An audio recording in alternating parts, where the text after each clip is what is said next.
Recording is underway. So thanks for joining us again. The sign in for sketches is in the chat. The session is recorded.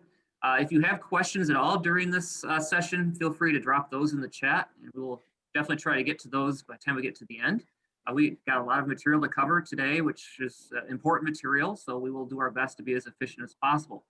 And just know that all the materials in the recording will be posted on the Talent 2025 website, including PDF copies of our presentation after this conference is done. So thanks for being here again.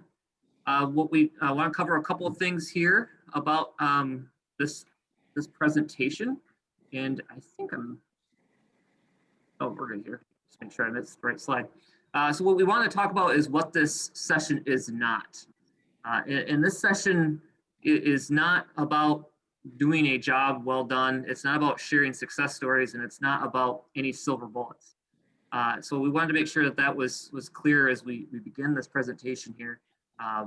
There's a lot of barriers in career readiness, especially for our students of color, that we want to address.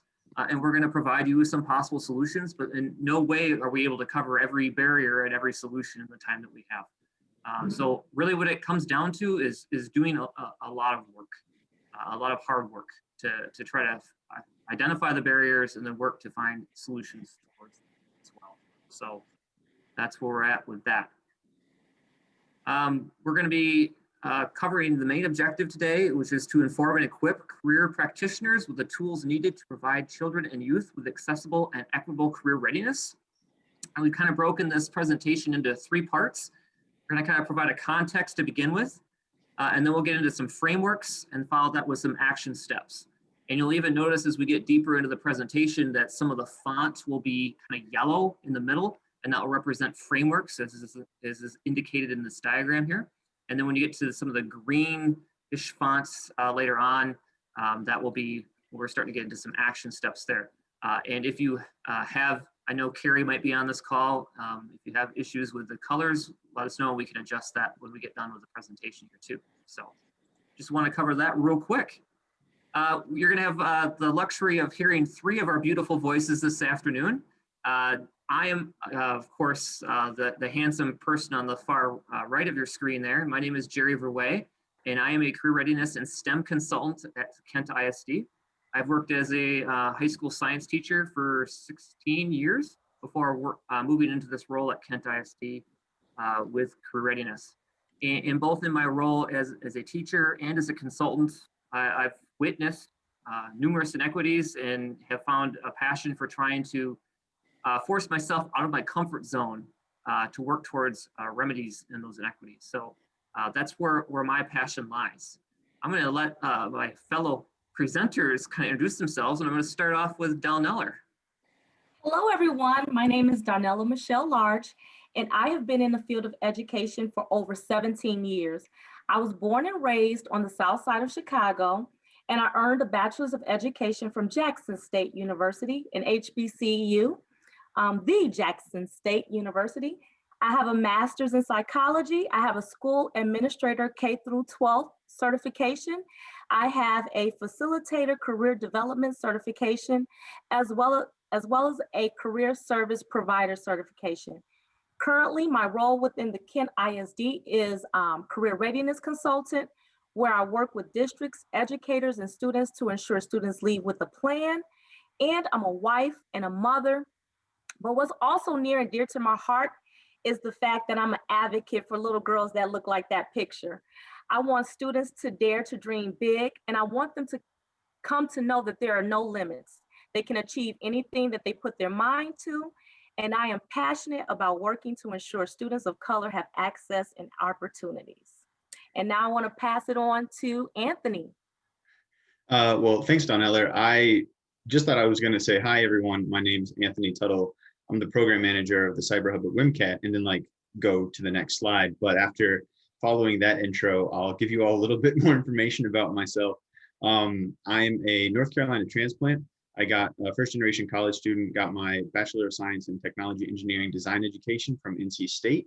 I've got a master's in management, used to do marketing at Steelcase before jumping over to WMCAT, where my job, my day-to-day job as the program manager for the CyberHub at WMCAT is really about helping to grow and diversify specifically the cyber talent pipeline.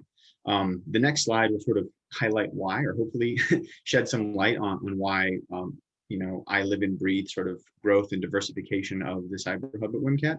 And if Gerry can hit the next slide, on the left, you'll see that as of December 2020, there were over 7,800 unfilled cybersecurity jobs in the state of Michigan, and over 500,000 unfilled, like posted positions across the nation. That's projected to grow. I think current numbers are saying like over 3 million unfilled jobs by the end of the decade. And since we just started a new one, those are pretty stark numbers.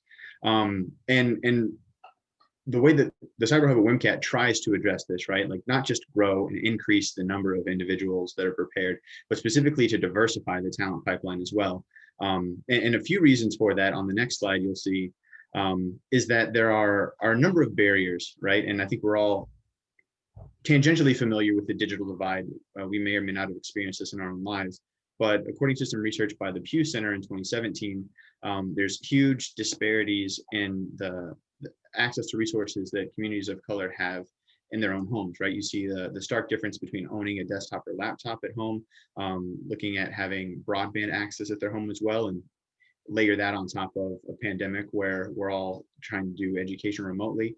Although we do see that digital divide closing a bit when it comes to access to having a smartphone.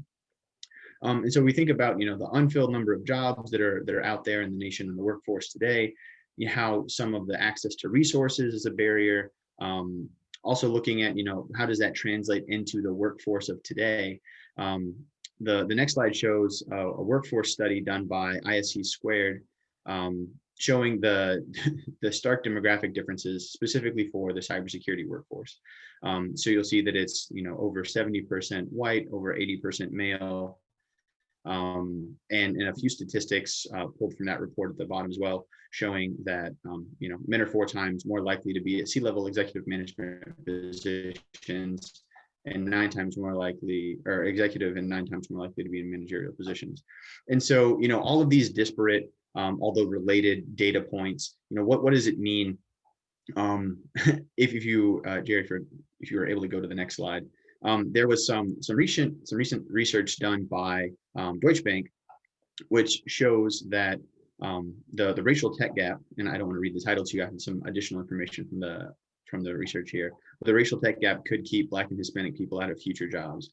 And so if you're able to visit that or listen to it later, provided by the sources down at the bottom of that slide. According to Deutsche Bank, equitable access, so specifically connectivity and hardware, and we saw those echoed in the previous few slides, are accounting for not 60% of Hispanics and 70% of Blacks cite being underprepared for the workforce, not just cybersecurity, but the broader workforce. Currently, they're shut out of 86% of all jobs, or they're projected to be shut out of 86% of all jobs in 2045. And they're projecting that in 2045, 8 to 9 jobs in the country, or 8 out of 9 jobs in the country will require medium to high level of technological skill. And so all of that to sort of paint the picture and say, we know implicitly, because we're all living through it, that the nature of work is changing, right? It's becoming increasingly automated. And specifically for cybersecurity, that's sort of at the tip of the spear.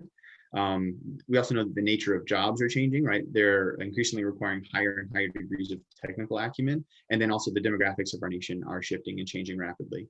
And so I think of the cybersecurity workforce as not only a bellwether, but the canary in the coal mine, right? As those trends start to ripple across IT broadly, STEM broadly, all other industries and sectors broadly, as an increased requisite for technical acumen, as an increased demand for comfort with technology, and saying that it's going to take 10 years for our Black and brown communities to catch up to the level of technology access and acumen that our white communities have today.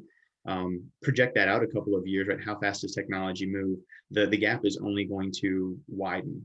Right. And so bringing back in my focus from the CyberHub, it's how do we grow it? How do we get as many people as we can prepared for these careers, and not specifically right out of high school, or not specifically right out of secondary education, right? But how do we build a strong foundation inside of technology broadly that can then be translated into whatever those students' passions are. I don't mean to overwhelm you with all these statistics. I know I'm running through them very quickly because Dollineller and Gerry have great things to say, but I want to provide some of this context. And as we start thinking about ways to address this, the next slide highlights a general framework, right? And so I live and breathe sort of the cybersecurity industry on a day-to-day basis. And cybersecurity, if you weren't familiar, also goes by the name information security, and it's not exactly an entry-level position, right? There's sort of three primary disciplines or domains or bodies of knowledge that collectively, it's almost like Captain Planet, right? Like with our powers combined, we are cybersecurity. Hopefully somebody liked that reference.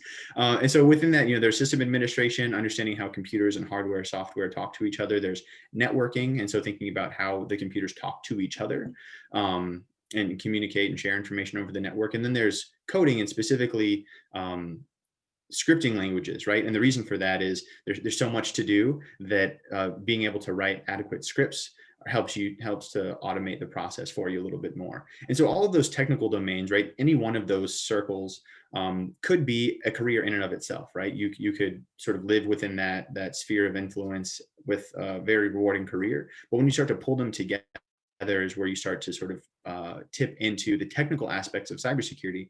But I don't want to think that tech is just this hyper technical hooded hacker sitting in a basement looking at command line prompts, right? That's a very prevalent stereotype that I think we all need to actively combat. Outside of this technical knowledge, and Gerry, if you'll go to the next slide, right, there's a whole other host of non-technical skills and acumen that are related to cybersecurity as well. So up in the top left, you'll see a lot of policy work, right? So global risk and compliance, risk management, incident response, audit, a lot of translatable skill sets that students can have. But in the bottom right, like beyond a technical skill set or a non-technical skill set, right? What I hear again and again from people employed within the cybersecurity sector, right, is they need individuals with creative problem solving skills, right? An insatiable curiosity for how things work, some humility knowing that you're not going to know everything because it's almost impossible to, being organized, being a good communicator, being able to speak the lingo and understand it in a broad sense, and being able to translate that from the very technical all the way up through middle management and executive leadership. And so as we start thinking about that, the sort of last thing that I'll leave you with is a framework that I've conscripted from a few other frameworks, and I've sort of Frankensteined them together. We'll talk a lot about diversity, equity, inclusion broadly, right? And while they're related, they're not the same thing and they're not substitutable. And the way that I like to think about diversity, equity, inclusion is diversity is about having as wide, as broad, as representative of a talent pipeline or a talent funnel as you can, because we know that as you sort of work from left to right in this graphic, you're going to cast a wide net as employers are looking for individuals. They're going to whittle that candidate pool down. And then when they are working on the hiring and onboarding process, they'll find somebody or a handful of individuals that they'll focus on. And then there's an onboarding process inside their organizations. And so for my purposes, and I think for the purposes of sort of the left side of this diagram today, right, we're really going to focus on building out that talent pipeline as robustly and as comprehensively as we can, recognizing that there are touch points along the hiring process and touch points around individual student and employee support that need to be addressed and as part of a mutually linked ecosystem of support. But wanted to make sure that we're aware and cognizant that we're really focusing, and specifically today talking about the diversity aspect of this. And just a quick nod, if you would like to connect on this a little bit later, the next slide just shows that when you don't do this well, right, you can make it through finding a job and getting recruited and onboarded. If you're not included and supported within your organization, you'll likely opt out and exit.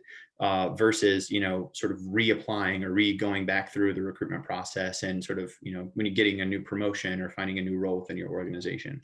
And so hopefully that's enough context, enough framing, enough of a business case, as it were, to touch the salient points for this. And as we sort of start to transition to some of the content that Dollineller's put together, I wanted to, on the next slide, mention that the adage, I think it's from the Field of Dreams, right? Like, if you build it, they will come. it leaves out a lot of the hidden and the unseen aspects of diversifying talent.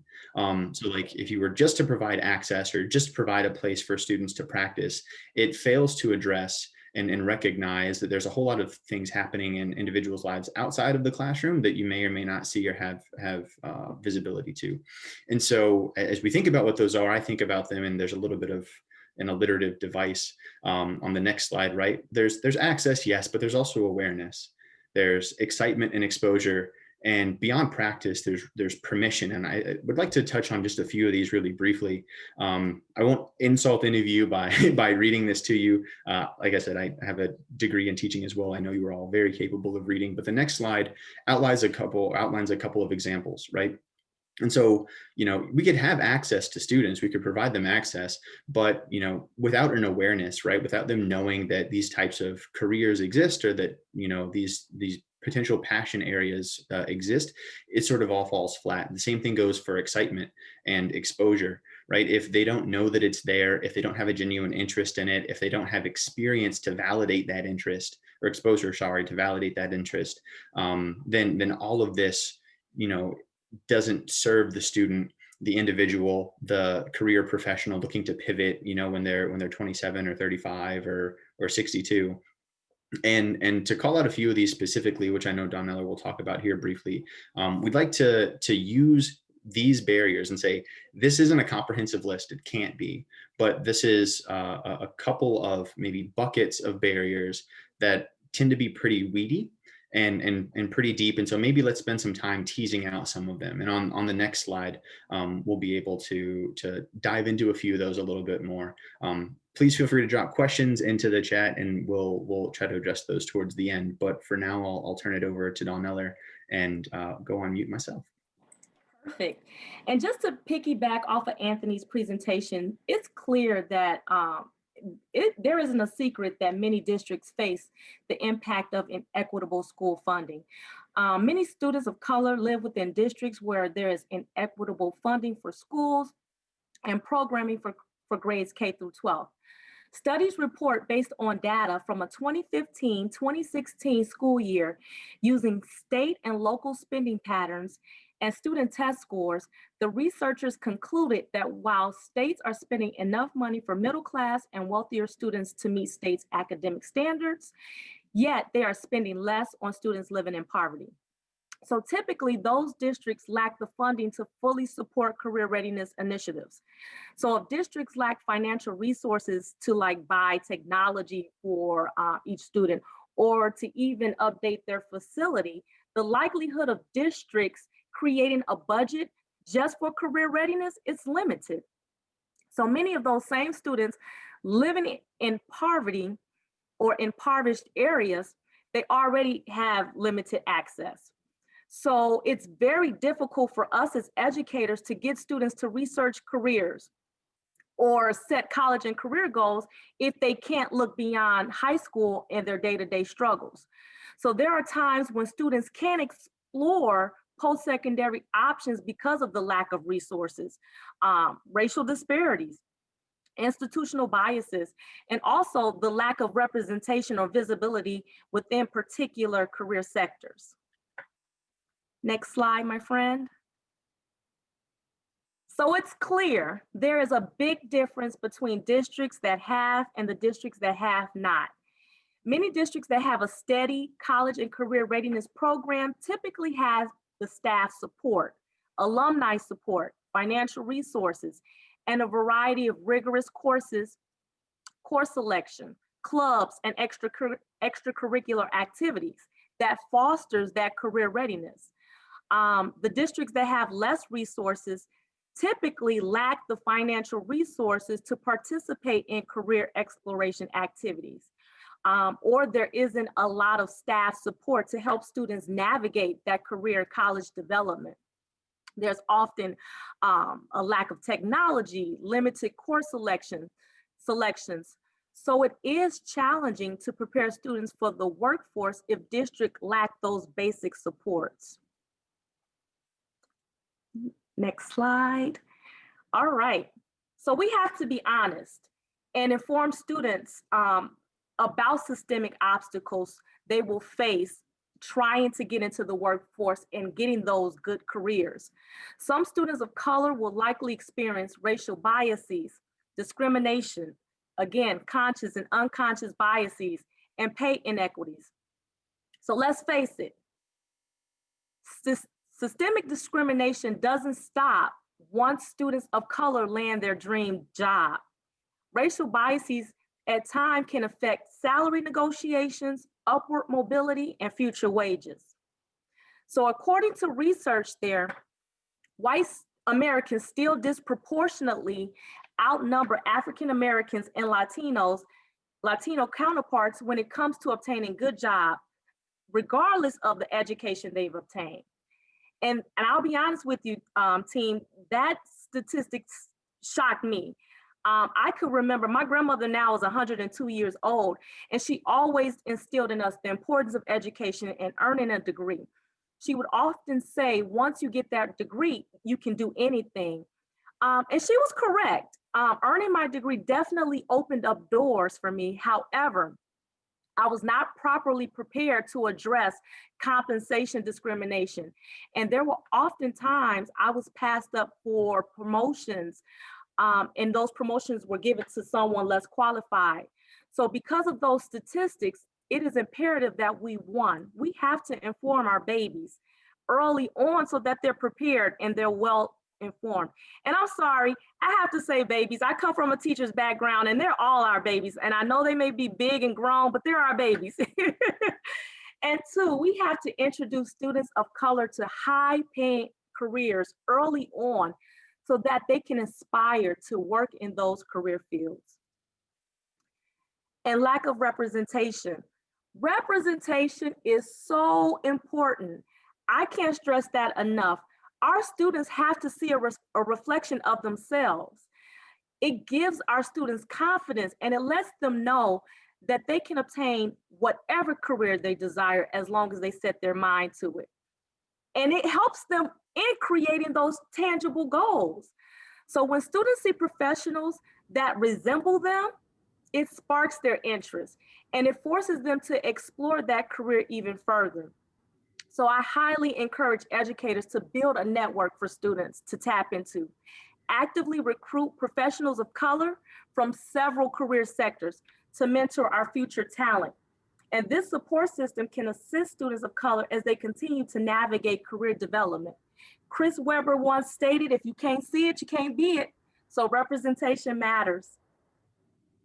Yeah, and Gerry, if you could go back one slide, I just want to touch on one thing, and Chauncey mentioned this as well in the chat, right? When I, specific to me, when I talk about permission underneath sort of the umbrella within IT and cybersecurity, right? What I mean by cultural and societal permission is that oftentimes, specifically in STEM, or even more explicitly in tech, and further more explicitly in cybersecurity, right? There's a stigma around being too nerdy or too smart or too technical in certain communities and cultures. And I'll sort of pause right there and say, share a personal anecdote for myself. When I was in 8th grade, actually in elementary school, my parents put me in Cub Scouts. I went through Boy Scouts for a while. Around 7th, 8th grade, a lot of my peers started leaving, and I told my parents I didn't want to be in scouting anymore. And they're like, "Oh, too bad. We already paid your dues. Guess you'll be around for the next year." So I continued to go to scouting. Next year came up and said, "Hey, I don't want to be in scouting anymore." It's like, "Oh, we just paid your dues again. Sorry." And I'm really grateful that they did that, because, fast forward a few more years, I ended up earning my Eagle Scout, and I'm able to look back and say, I was very fortunate enough to have a system of support within my household that forced me to be in Boy Scouts, right? And so if we apply that to STEM or IT or cybersecurity, right, we need our communities and society at large to encourage us to explore our passions and to stick to it and stick through things that we may or may not do on our own, right? There might be societal and cultural pressures that force us to opt out, or that are preventing us from being able to participate in extracurriculars because, we need to pay the electric bill, or, your younger siblings need need somebody to look after them, right? And so all of these sort of, and permission for me is sort of like one of those really hidden things that you can't really see unless you're inside of the communities that it's affecting. And so when we're talking about representation, recognizing that, there needs to be within our own communities, within our own schools, within our society at large, permission for especially young men and women and people of color and those individuals who are sort of othered to feel comfortable and supported in exploring these passions. And so I just wanted to touch on that, and it's related to the next slide, which Gerry previewed around this framework. And so this is an approach that WMCAT uses. If you're familiar with our public agency work, you may or may not have seen this. And I want to give a shout out to Dollineller for this following line. Social justice must be in the forefront of career development. If you want to ensure that all students receive equitable resources, we must first ask the question, do you think career readiness resources are easily accessible for all students? And underneath that, or sort of on the coattails of that, this framework from WMCAT says and acknowledges that innovation happening outside of equity ignores the realities that have led to the inequity in the first place and undermines the legitimacy of whatever innovation takes place, right? If you're not intentionally seeking out the voices that aren't being heard and the faces that aren't being seen as you try to solve whatever problem is in front of you, right? If you're not including the feedback from the individuals who are being impacted negatively or positively for the solution, then any innovation or any solution that you're coming up with is invalid in the long term because it fails to address the root cause of the problem, right? And so when we think about developing an equity lens, which is something that Gerry has some content for you too. I just want to touch that and say any solution that we're looking at to solve some of these problems, to get students excited about different careers, to provide access to resources, any of the things that Dollineller talked about must be rooted in intentionally seeking out and listening to those voices to be as equitable as possible. Yeah, thanks for that segue, Anthony. And so it's important to recognize that most of us have probably heard of the term equity lens, and we're all in various stages of developing that, I'm sure. I love Anthony's slide about equity plus innovation is what we need. And you can't get to the innovation if you don't work on developing the lens and focusing the lens to be able to recognize what those barriers are and looking at any situation in our institution from 360 degrees. So, we use it as a metaphor all the time to see the context of what our world is, but we need to recognize that it's something that we have to really apply in order to reach the solutions or even find the solutions to these barriers that our students of color are facing. We talk about this a lot, that we work on our equity lens, we do trainings in our schools and in our businesses and in our community on equity and inequities and barriers. And a lot of us have the goodwill, and we want change. We want something better for our students, especially our students of color. And just having goodwill isn't enough. It's not wrong to have goodwill, but it's not enough to actually get to the innovation stage that Anthony referred to earlier on. So what else we need to have? We need to understand what's going on. We need to have some depth of knowledge. We need to know how inequity operates and how we're going to work around that to cultivate equity. When you combine the goodwill with knowledge, then we have to take that another step, because just those two things alone aren't enough either. We then have to actually have the will to act. And sometimes that can be the hardest step, especially if it's a step that you're not comfortable taking. But without a commitment to action, then it's just a belief, and it's not innovation. It's not a solution to a barrier. So we have to be willing to push ourselves outside of our comfort zone. I've done a similar presentation with Dollineller, and I had a slide of a turtle upside down, and I was like, well, this is awkward. Well, yeah, we're going to have some of our best outcomes if we're willing to push outside that comfort zone and engage in some difficult conversations along the way. So again, you need to have not only the will to act, but you need to have you need to have goodwill, depth of knowledge, and the will to act to move forward. So we refer to this term of equity literacy as having 4 steps. First of all, we need to have that lens to be able to recognize inequities and then to respond to them. And then we need to be able to sustain an innovation, a solution to be able to help our students of color to be able to overcome those barriers. And then that sustaining work of equity is not something that just happens. It's going to take work constantly for us to maintain an environment where our students of color are going to be successful.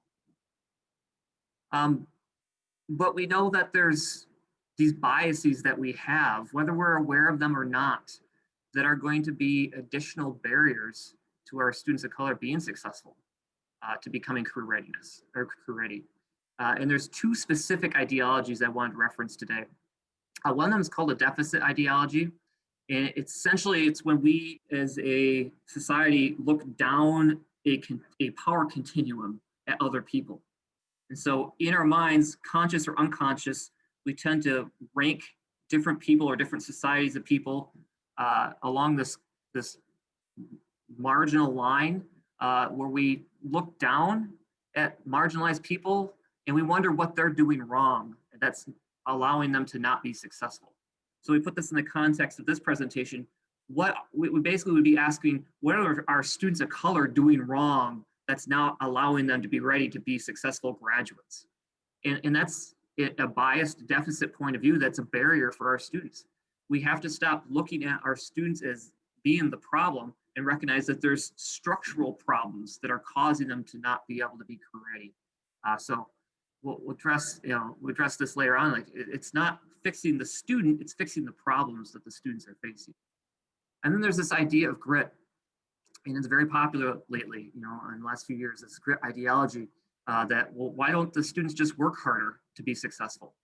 And the problem with that is that we might recognize that there's barriers in place. Well, we do recognize there's barriers in place, but we do nothing to actually try to eliminate those barriers and remedy that situation. We just put it again back on the student to just work harder to get around those barriers instead of actually fixing the barrier, removing it at all. So, those are a couple of deficits I wanted to mention before we move forward. We're trying to think about creating an environment of career readiness for our students of color. And obviously, I'm sure many of you are aware of the data that's out there about how, especially our Black students, or especially Black males, are disciplined at much higher rates than any other group of students. I've even personally witnessed examples of rule enforcement in schools where it felt like it was biased towards students of color as opposed to the white students. So what is it that's ingrained in our institution we have to identify and remove? So that, we've been talking about barriers, and we want to talk about solutions. And the only way to get to solutions is to recognize what the barriers are and what those deficits may be. And so, one problem we've talked about is this, and I think Dollineller brought up earlier, was poverty and lack of resources. And Anthony, what would you say as far as solutions are concerned for that? Yeah, so lack of resources, right? Be they educational or financial or just time. Providing, we can't, sorry, I'm like all over the place. I got so many thoughts, they're racing so quickly. We can't give individuals more time, right? So recognizing that how and where and when people spend their time is an important and finite resource. Also, y'all just saw my flags behind my head, cool.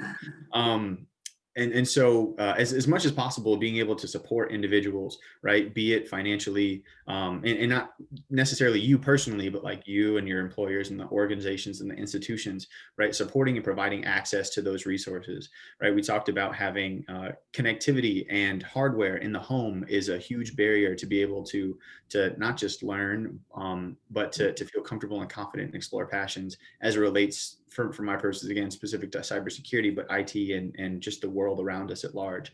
And so, providing equitable access is a solution that takes many forms. And we've also talked about racial disparities and institutional biases being a barrier. What would you say to that? Yeah, and pardon us for doing a little bit of a recap. We really want to drive this home, right? Not just advocating for change, but advocating for equitable change, right? Making sure that the solutions that are being proposed and the people who are coming up with those solutions, as you look around the table, are representative of the communities and the populations that we're trying to address, right? If you're trying to solve problems for students, make sure that the student voice is being heard, right? And that we're not isolated from on high, coming down with what we think will work, and then look around questioning ourselves why it didn't take hold. Just making sure that we're advocating for that change where we can and whenever possible, and as much as possible that change is equitable and is listening to the community. Yeah, and finally, we addressed lack of representation as being a major barrier that our students of color are facing. Yeah, and again, this is sort of personal for me, and I think for a lot of you all, today was the inauguration of the first female, the first Black, and the first South Asian First Lady or Vice President of the United States. So when you're in a classroom or when you're in a company or you're out in public, right, in positions of power, if you don't see people that look like you don't think that, it might not be for you, or you might not feel like you have the cultural or societal permission to pursue something. And so whenever we're coming up with these solutions, whenever we're trying to innovate, whenever we're trying to solve problems, seeking out diverse talent, right, making sure that we're widening our lens, that it's as equitable as possible, and we're addressing any of those maybe unconscious or conscious biases that are preventing us from diversifying the workforce and our students as much as we can. And just to add to that, representation removes the glass ceiling. Today I felt a sense of pride. Like I can finally tell my two daughters who are African American that you too can aspire to be a vice president. So the wonderful thing about representation is that it removes that glass ceiling, and it forces our kids to just see bigger and dream bigger. And so now, where to start? Because I only have 9 minutes, I'm going to go through this really, really quickly. But we have to tap into our community partners, right? We have to establish those effective and impactful partnerships, because many community partners can assist districts with career preparation. Those community partners can fill in those career readiness gaps and provide career readiness supports for districts that don't have that college and career readiness support in place.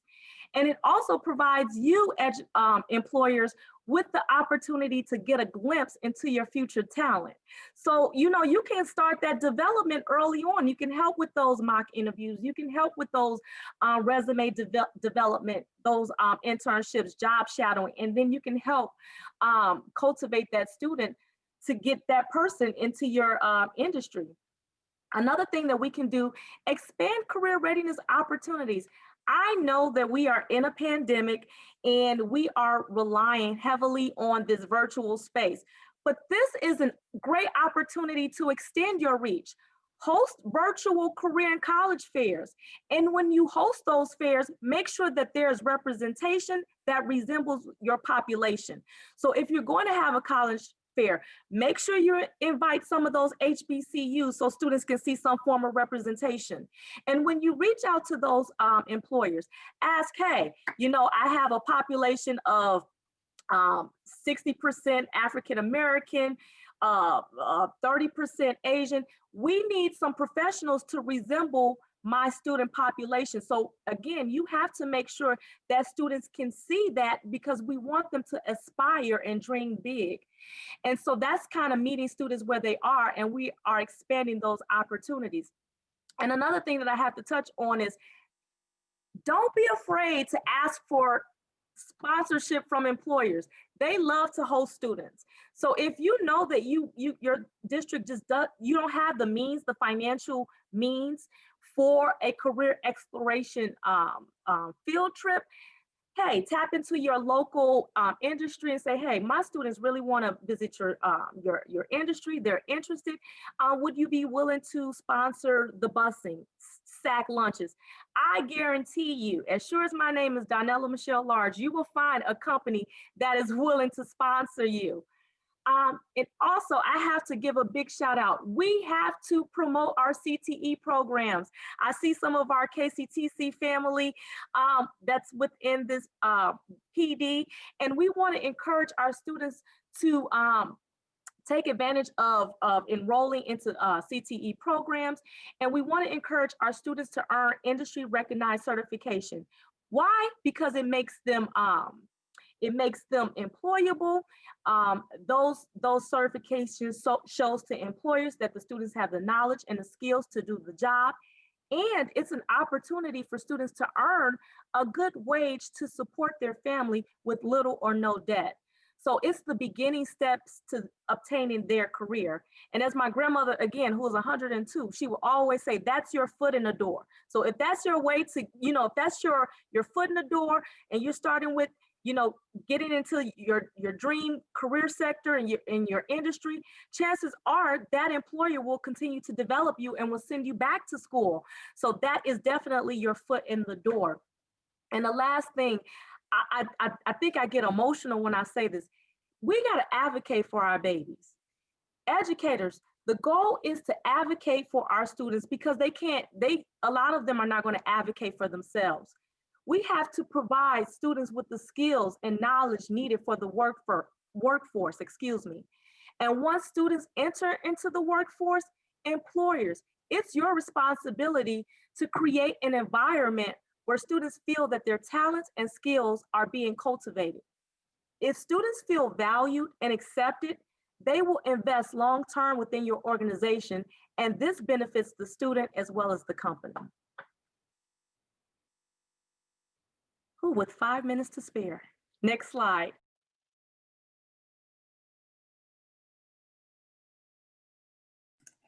Is this me? Is this well, even if it's not me, I can go ahead and say that with 5 minutes left, and hopefully there are a few questions out there that we can get to as well, right? We have a finite amount of time today.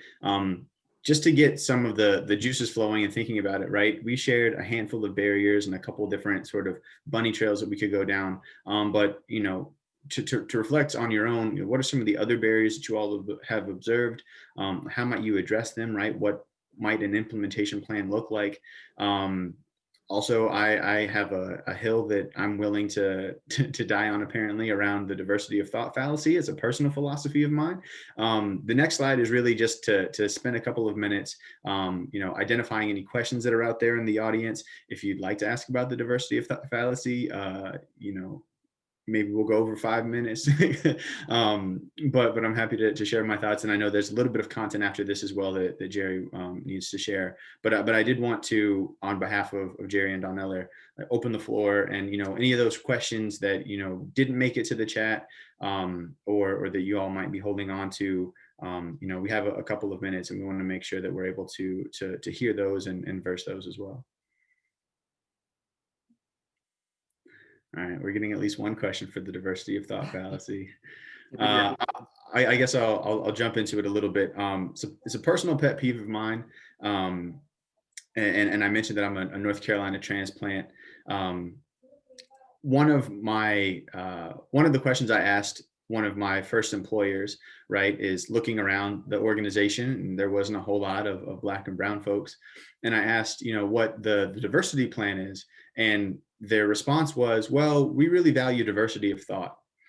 And for me, as a Black and Puerto Rican and white man, failing to recognize that true diversity of thought comes through diversity of lived experiences, and you can't exactly have diversity of thought when, or as broad of diversity of thought as you think, when your recruitment pipeline is for conservative Presbyterian colleges in the local area that you're employing for a global company, right? Diversity of thought is being treated differently because of the way you look, and because of your education, and because of your background, and being able to bring the culmination of all of those experiences to bear in the workplace for better collaboration, right? We think about innovation as a key output, and innovation really works well when there's true disparate ideas, and focusing on a meritocracy of the quality of those ideas, and not necessarily who they're coming from.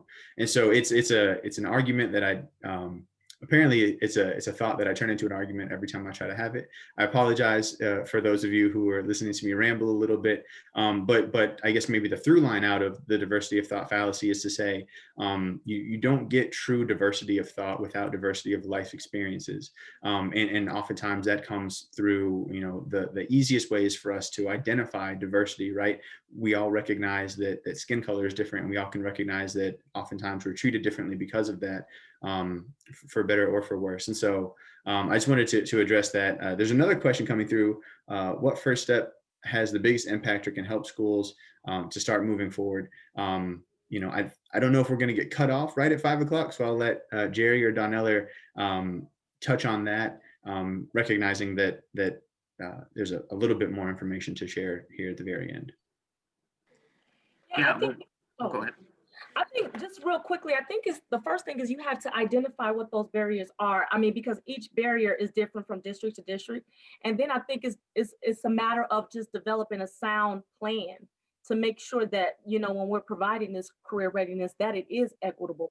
Again, one barrier, or again, when we kind of looked at the slide with the have and the have-nots, we have to just kind of look at things district by district, and then I guess start a plan there.